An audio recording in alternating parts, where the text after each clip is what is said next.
Happy birthday. Happy birthday. Joyeux anniversaire in French.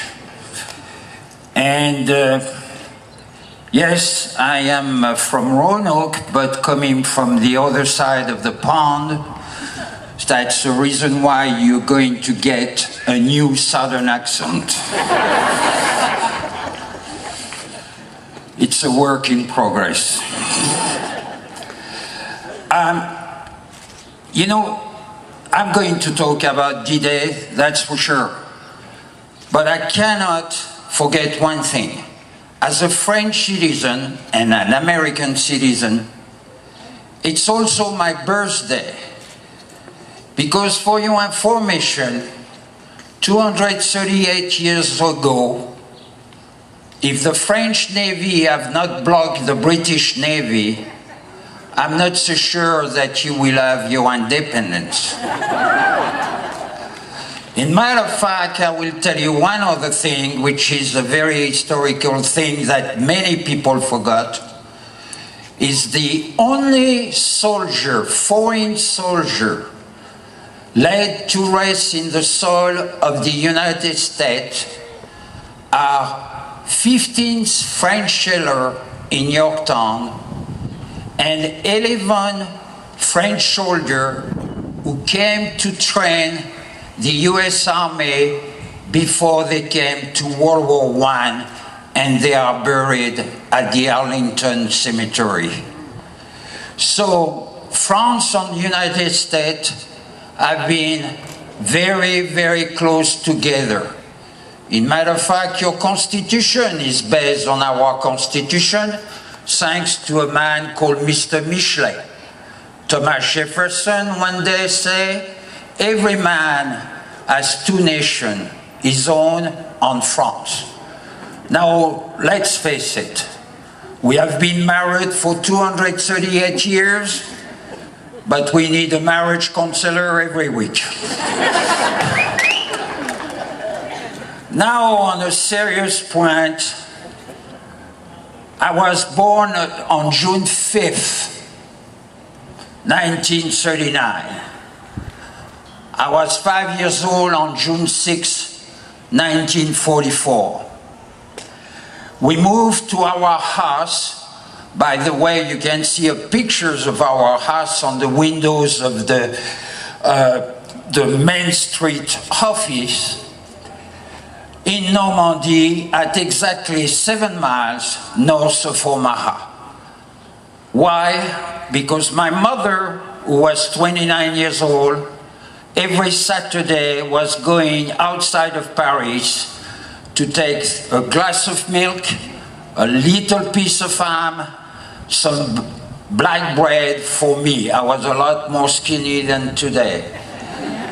And then it was very dangerous because a young woman going through German checkpoint, so she decided to move to Normandy in our house that we owned for about 200 years. That was a good move. We think we will be safer. We thought about that 6 months later. You need to know the map of France to understand what's happened to us. Normandy is here. On the top you have the peninsula where you have Cherbourg. The Allies was bombing Cherbourg once a week. So we got the siren, we go on the basement. 1 hour later we come up. I'm not talking about my father, because my father in 1940 left us to join the French underground. So in another word, I didn't know that I had a father. My mother was acting as a widow. They were able to fake the papers and show to the German that my father was killed during the invasion. Because I can assure you, if the German knew where my father was, I will certainly not be here to talk to you. We will have been tortured and sent to a concentration camp without any double thought. So my mother was the only one of the family who kept the secret. So for me, I was walking with her, and each time she saw a German soldier, I need to say something very important. Not every German soldier were bad. You should not mix soldier with the Nazi. The Nazi, the Gestapo, that was another story. But the German soldiers were like every soldier in the world. They wanted to go home as quick as possible. But anyhow, my mother, with the secret of my father, was not very comfortable beside or crossing a German soldier. So for me, every man in uniform was a bad guy. And I will tell you one thing. We were going to the Catholic Church every Sunday morning, and at that time the Mass was in Latin, and the sermon, of course, in French. And there were a lot of German soldiers in the church. And I was surprised to see these people with us, because they were bad guys, and they were worshipped the same God than us. And in matter of fact, I asked to my friend Chuck Neighbor here one day, and I say, what will happen if this German soldier knew where my father was? And Chuck, in a few seconds, look at me and say, they will have done their job. Meaning taking us, torture the adult, and send us to a concentration camp or shoot us on the spot. Why I am telling you, it's because I'm coming back to June 6th. As I told you, the Allies was bombing once a week Cherbourg. On June 6th at 2 o'clock in the morning, the siren. We go down to the basement with no water, no light, nothing. We get out 15 hours later. Normandy has got 6,000 tons of bombs in the morning of June 6th. And I can assure you the shooting by the ship is not the 9 millimeters. It makes a lot of destroy. You have here some Navy guy, they will tell you. So we were there, and we were not knowing if we were going to get out alive. At 4 o'clock in the afternoon, they were not shooting so much. My mother got out of the basement. She started screaming, but you know, the screaming of joy, like you do when Virginia Tech make a touchdown, which is rare.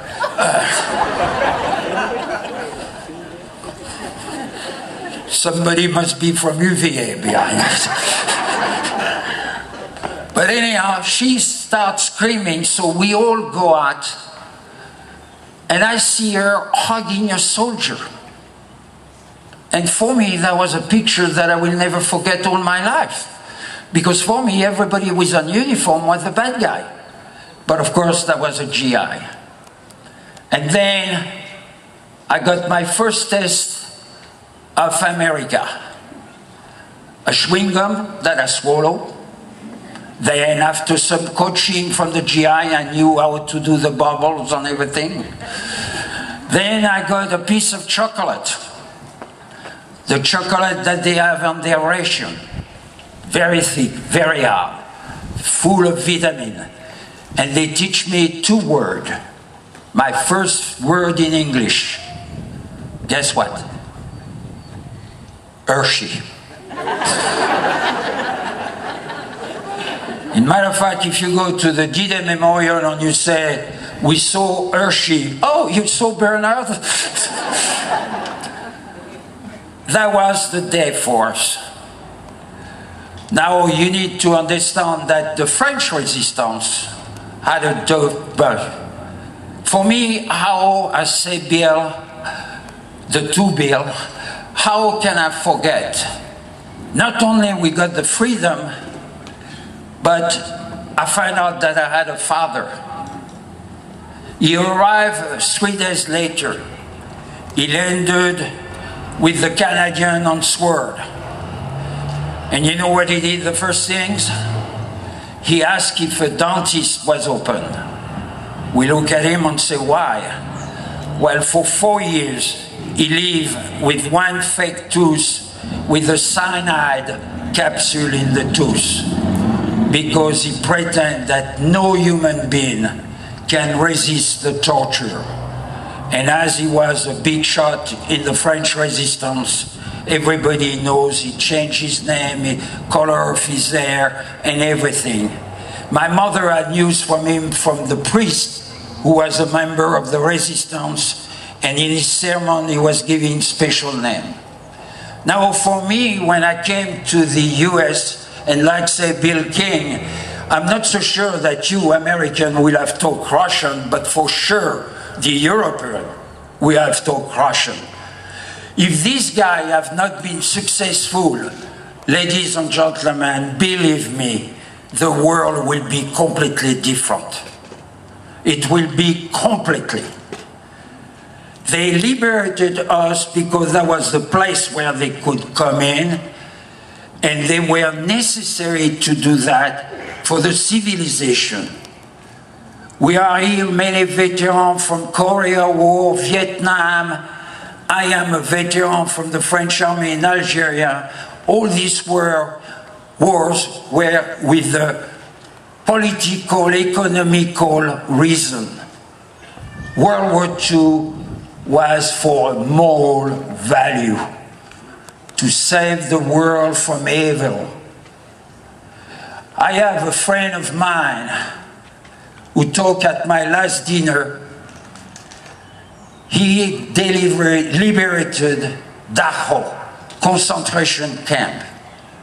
He saw thousands of bodies coming from the gas chamber. He was 19 years old. You know what he said? He turned, he threw up, and he shot blank 2 SS guards. He has never had any nightmare. He's now 89. His name is Robert Montague from Floyd.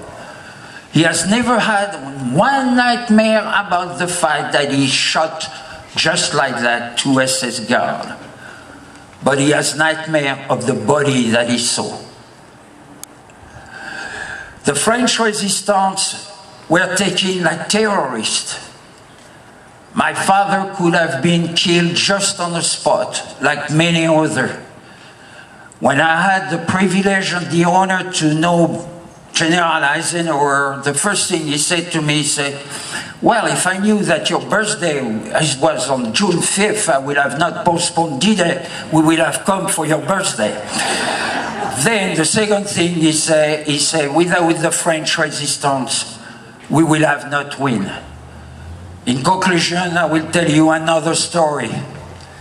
When Hitler decided to give the order to his famous Panzer Division Das Reich, the Panzer Division where put all the tanks on the train, the resistance blow up the rail track, the SS took women, old men, children, put them in the barn on the church, and they burned the church.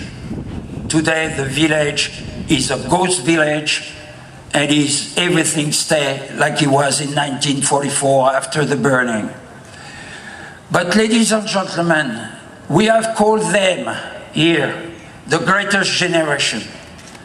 Why? Because they did a job to save the world, to give you a very, very strong industrial power, but also they did that, they came back, they married their sweetheart, they started their job, they didn't ask any question. We cannot forget them. We cannot at all forget them.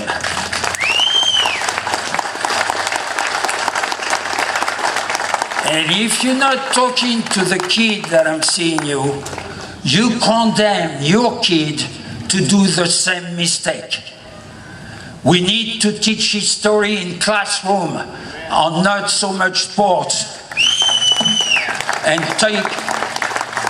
told to everybody what these men have done.